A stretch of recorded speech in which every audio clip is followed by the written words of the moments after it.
cas d'amour. Le podcast qui va vous faire vivre de belles amours. Bienvenue en saison 3.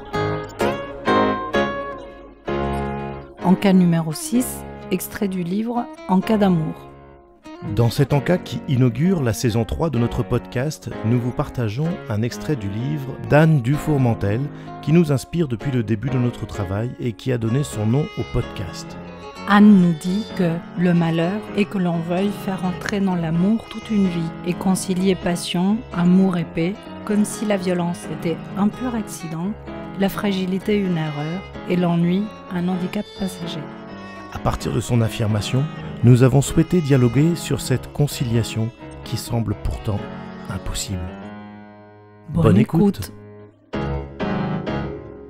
On en profite là pour faire une petite lecture sur un passage du livre En cas d'amour et on est sur la page 15. 195 et le sujet concerne Que faire en cas d'amour?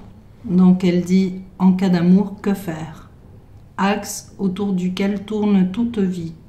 Aimer, être aimé, avec toutes ses déclinaisons, reconnaissance, peur d'être abandonné, morsure de la jalousie, désir de possession, envie, délivrance, haine, détachement, paix.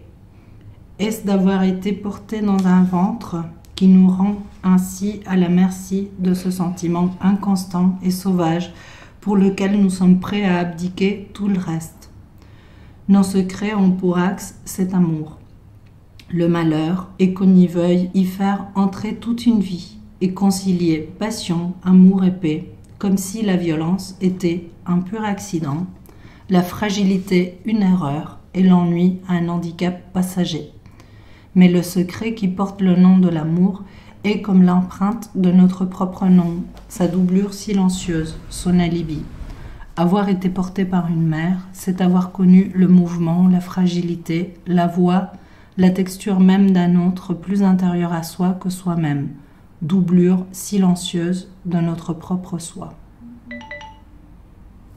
Bon timing. Parfait. Pas mis sur silencieux, tu vois. Tout ça pour une notification Le Bon Coin. Au moins, si ça avait été un message d'amour, ça aurait été bien. Voilà, ça aurait été bien. Non, c'est la banalité de la vie qui passe par là aussi. Voilà, bon, on pourrait dire... C'est un beau résumé et j'aime beaucoup cet éclectisme d'adjectifs qu'elle donne à l'amour au début du texte, quand elle fait varier tous les points qu'elle donne, aimer, être aimé... Avec toutes ces déclinaisons. Ces déclinaisons, voilà, c'est ça. Reconnaissance, peur d'être abandonné, morsure de la jalousie, désir de possession, envie... Délivrance, haine, détachement, paix. Ouais. Moi, je trouve qu'il y a un trait de génie à dire qu'il y a un malheur à vouloir faire entrer toute une vie et concilier la passion, l'amour et la paix, comme si la violence était un pur accident. Là, on voit tout ce qu'on demande à l'amour et pourquoi il ne peut pas marcher, encadré dans ce modèle-là. Et c'est tout le sens de ce qu'on souhaite proposer, c'est-à-dire qu'est-ce qu'on fait en cas d'amour et comment on le pense, dans quel cadre, avec quel concept, et comment on gagne un peu en liberté aussi pour penser autrement, pour penser avec d'autres théories, d'autres concepts qui ne sont pas très connus. C'est vraiment ça qu'on souhaite apporter. Qui ne sont pas basés sur des pensées simples d'organisation sociale liées à des croyances religieuses. À la base, en tout cas, d'une organisation religieuse, des croyances d'une organisation religieuse, qui sont celles du clergé. Devenue morale par la suite. Devenue morale, elle est basée sur une croyance. Et dans cette affaire-là, se dire, en cas d'amour, ne pas se raccrocher à une morale liée à un livre ou à une religion, mais plutôt à notre histoire et notre fonctionnement interne, tout en prenant en compte que l'autre a aussi un fonctionnement interne et que l'association des deux nécessite en tout cas une démarche éthique. Tout à fait. Et j'ai envie de dire aussi, en cas d'amour, que faire? Faites la révolution. dans votre cœur, dans votre tête, et on souhaite apporter quelque chose à cette révolution intellectuelle. Puis après, révolution, on se laisse traverser, mais pas désarmé, pas n'importe comment. Il faut beaucoup réfléchir et beaucoup sentir, ressentir avant, dans une pensée incarnée et dans une expérience. Faire des expériences, pouvoir aussi avoir la légèreté du jeu, de faire des expériences. Je pense notamment aux femmes qui ne sont pas capables de faire des expériences sexuelles quand elles se disent pas amoureuses. Et ça m'a toujours semblé incompréhensible. Et pourquoi se priver de faire des expériences qui nous renseignent sur nous, sur l'autre, sur des dynamiques, sur la relation qui permettent d'avoir du plaisir. Et en cas d'amour, c'est une autre histoire. Mais ces histoires-là, elles ont beaucoup de valeur et elles nous apprennent beaucoup de choses aussi. Pourquoi faire cette division-là ? C'est comme ça qu'on apprend. C'est comme si c'est un jeu dans une forme de légèreté, mais pour ça, il faut être armé. Et si on peut participer à équiper les gens, équiper les autres avec des concepts, avec des façons de penser qui sont différentes, après chacun fait son tri, c'est notre but. Mais tu parles de révolution, ce que ça peut sous-entendre. Ce que moi je ne sous-entends pas, mais ce que ça peut sous-entendre, c'est que la révolution peut être destructrice. On va détruire quelque chose. Mais est-ce que l'idée c'est de détruire ? Non, de déconstruire. C'est de déconstruire. Oui. Donc du coup c'est une révolution douce. C'est exactement ce que j'allais te dire. C'est une révolution en douceur qui déconstruit sans détruire. Et avec ces pièces-là, elle fait le tri. Ça, je laisse de côté. Ça m'intéresse pas. Et ces pièces-là, je les garde.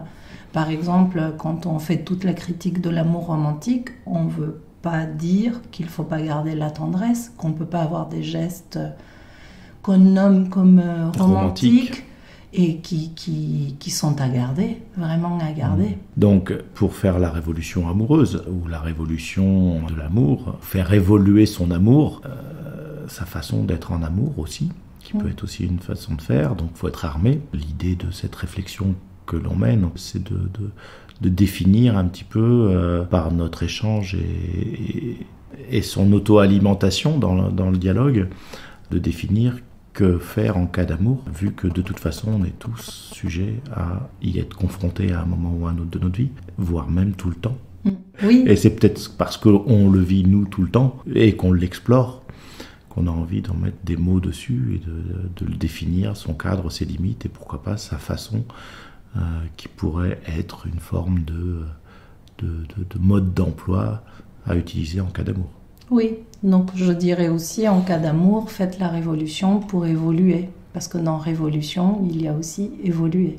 Et avec tendresse et pas avec destructivité. C'est ça, c'est-à-dire la précaution qu'on peut avoir que l'autre n'en est pas là où on en est nous-mêmes.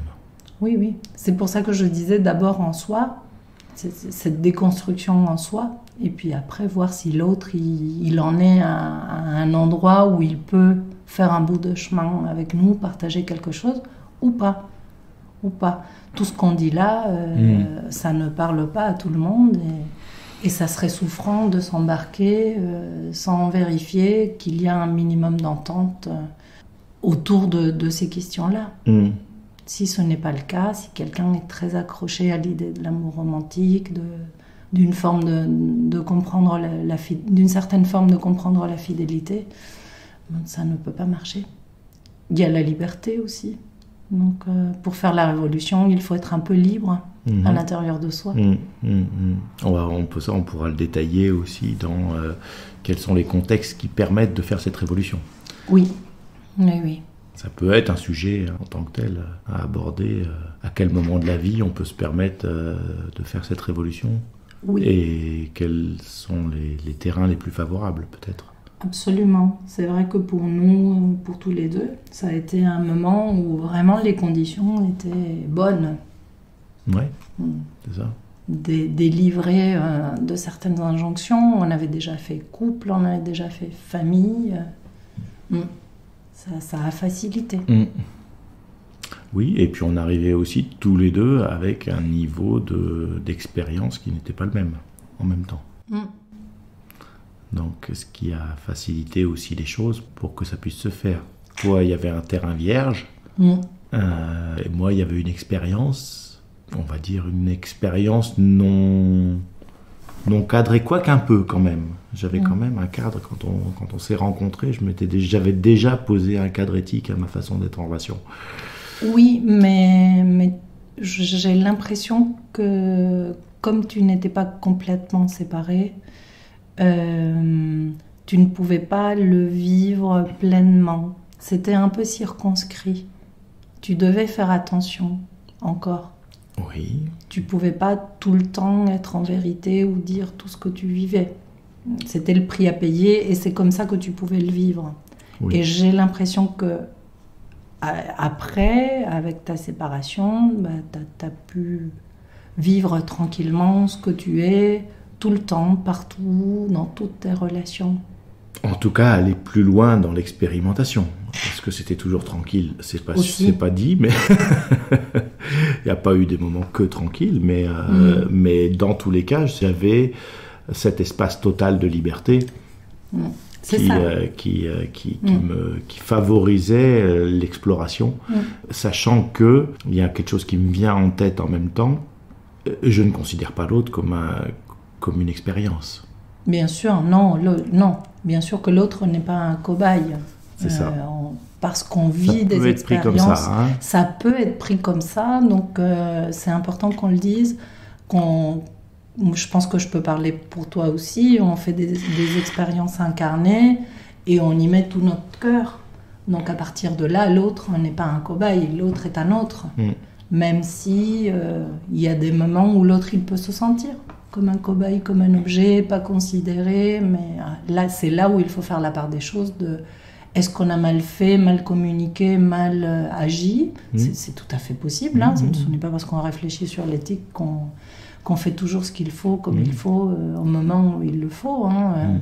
On pourrait faire la liste de nos erreurs et failles, mais je pense que ça serait pas intéressant en soi, mais on le sait, on essaye toujours de respecter l'autre dans sa différence et dans son altérité. Oui, puis j'ai l'impression que toi comme moi, on aime prendre soin de la relation. Qu'on n'est pas figé à l'idée de prendre soin de l'autre et que ça retouche le sujet qu'on avait commencé à décrire hier, sur le fait que on n'a pas forcément envie d'être dans le compromis sur le sujet de la relation et qu'on a l'intention, en tout cas, de garder une cohérence entre l'ambition de départ qui nous fait rentrer dans la relation et la continuité. Il n'y a pas tellement, même si on s'autorise quelque part à changer, sur ce point-là, de l'éthique en particulier, il n'y a pas tellement de compromis. L'éthique ne change pas. On peut l'affiner, on peut comprendre pourquoi on fait des choses qui étaient au départ intuitives. Je pense qu'il y a eu beaucoup d'intuition dans la construction de cette éthique, pour toi comme pour moi. Et maintenant, on arrive à la conceptualiser un peu. Oui, et on l'affine sur certains points. Et on s'aperçoit que parfois, des choses que l'on fait pour l'autre, enfin, que l'on fait à l'autre, ou que l'on fait dans la relation, peuvent être vexatoires, peuvent être douloureux, peuvent être difficiles à vivre pour l'autre. Absolument. Et sont pourtant nécessaires à la qualité de la relation, en fait. Et à la fidélité à soi-même. Et la fidélité à soi-même, ouais. On ne renonce pas pour autant. L'écoute de cet extrait et nos réflexions vous ont-elles plu ? Dites-le nous. Le prochain épisode ouvrira le buffet sur l'éthique de nos relations amoureuses et s'appellera « Réussir son éthique en amour ». Ce sera le premier de 4 épisodes sur le sujet. Même si on en parle beaucoup, nous ne vivons pas que d'amour et d'eau fraîche. Alors, pour nous soutenir dans notre travail, vous pouvez vous rendre sur notre page web encadamour.com où une cagnotte est prête à accueillir vos contributions pour nous aider à assumer tous les frais et continuer à faire vivre encore longtemps ce podcast. Et si vous avez vous-même envie d'aller plus loin sur ces sujets, dans une réflexion accompagnée, dans un espace plus intime, ou simplement nous faire part de vos commentaires, vous pouvez nous écrire à contact@encadamour.com.